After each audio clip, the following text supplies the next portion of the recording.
We're home. We made it. There's nothing better than being at home as a homebody after a vacation. I just walk in the door and like smell. I'm like, yes, this is it. I love it. Smells like us.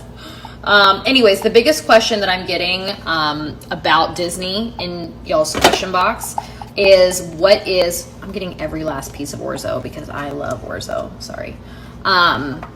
What is the Genie Plus? Which is a great question because I didn't understand it either. Mike is the one that figured all the Genie Plus out for me, and I was in charge of making all dining reservations, so we kind of split up the tasks. But apparently, Genie Plus is the service that you pay for. You have to pay for it. I don't remember how much it was. I'll let you know. But it lets you access Lightning Lane. So you can reserve Lightning Lane, basically the new Fast Pass for rides. So you can skip the line. You don't have to do it, but it's awesome. So if you don't do Genie Plus, you don't want to pay for it, then you just have to wait in the regular lines. Another question was, how long were the lines? I saw some for 110 minutes, which, do that math, that's almost 2 hours.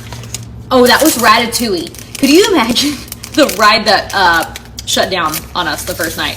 Could you imagine waiting in line for almost 2 hours, and then you get to where we were and the ride shuts down, and then they're like, oh, sorry, you have to come back and try again, but we'll give you a Lightning Lane pass, which they were awesome. They gave everyone Lightning Lane passes, but still, that would be so frustrating.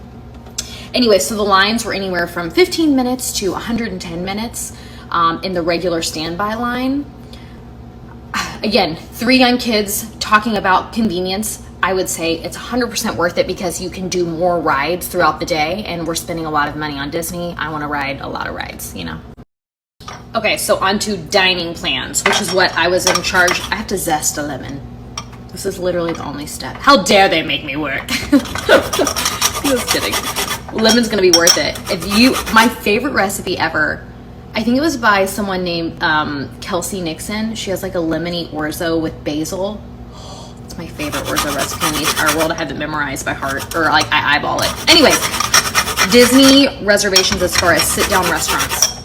I would say, so we started with, I planned 2 a day. We ate breakfast in the hotel room because I feel like breakfast was not worth like $30 each. Totally not worth it. They don't eat enough. And then I packed some snacks to hold us over till lunch. We did a sit-down lunch and we did a sit-down dinner.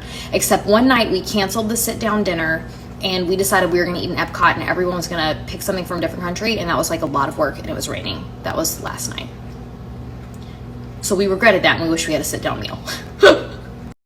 Ugh, that sound in stories was horrible. I'm sorry that I made you sit through that. But what I was saying was we kind of regretted canceling our sit-down for dinner, mainly because it was raining. And so, but what we felt like is we're like, well, you know what? We're in Epcot and we're all going to get different countries and quick service that we want. And then we'll eat that.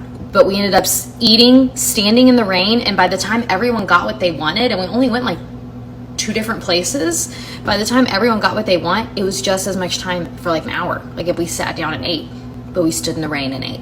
Do you see what I'm saying? So again, that's where the whole thing of like convenience comes into play. Do you want to pay for convenience of the sit-down meal? You do get a lot of food. I will say that, especially if it's a buffet. I mean, you pile it high. And then a lot of them have characters that they can visit, so it's an experience. Also, with meals being planned, it keeps you on a schedule and it keeps you moving throughout the day to where you're not dragging your feet and slow. Like, you got stuff to do, you got a meal to make. Random, but I want it on the record that I just unpacked all of the kids' stuff. I'm making dinner, we're gonna eat dinner, put the kids to bed, and then I'm gonna pack my own stuff.